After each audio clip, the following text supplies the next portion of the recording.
Hi everybody, it's Uneasy. I got a poem for you. It's a little long. It's very self-indulgent. I want you to know that. And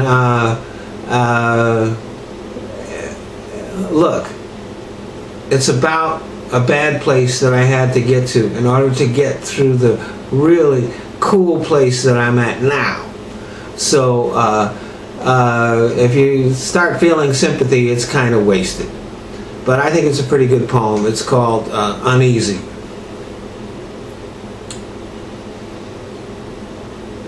I have always been uneasy. I always felt something was wrong. Maybe I shouldn't be here. Maybe I didn't deserve the things that everybody else seemed to take for granted. See, I was my parents' third child, their first accident.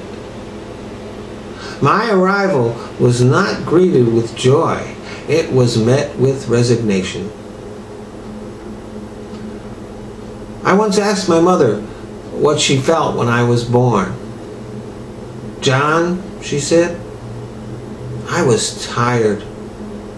Your father was tired.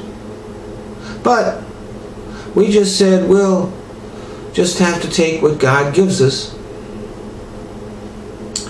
But that doesn't mean we have to like it."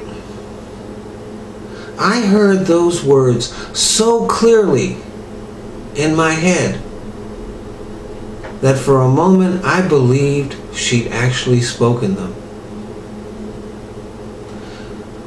I was the inconvenient child. My arrival meant a return to sleepless nights,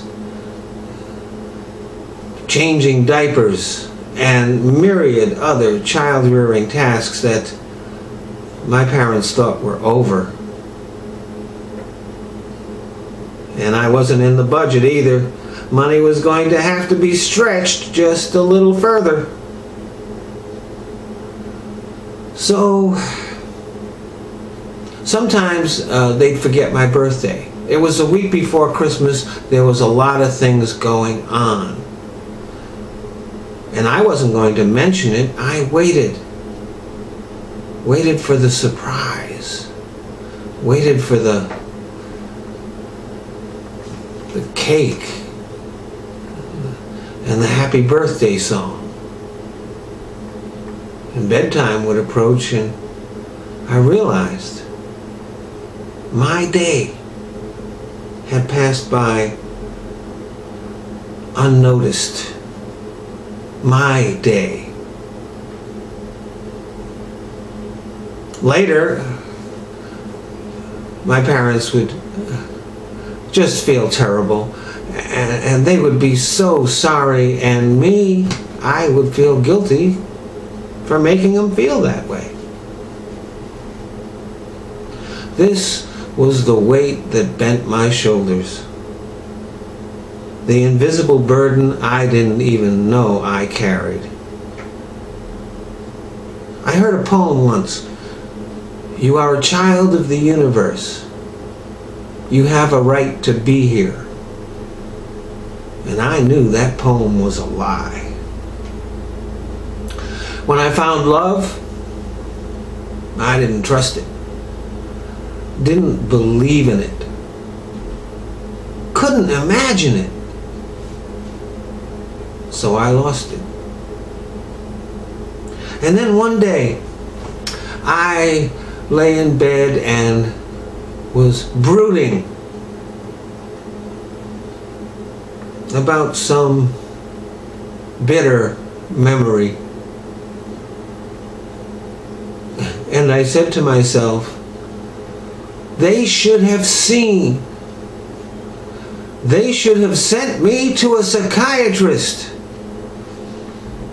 And I burst out laughing. And I couldn't stop laughing.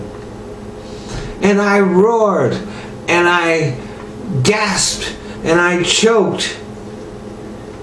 I almost threw up. I lay there helpless on the floor with joyful tears streaming down my face. And I saw it.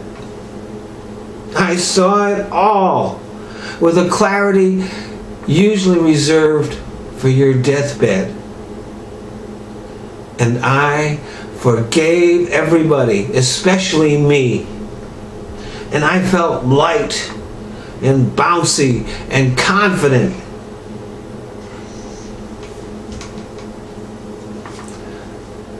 But still, I have always been uneasy. I will always be uneasy. Thanks for listening.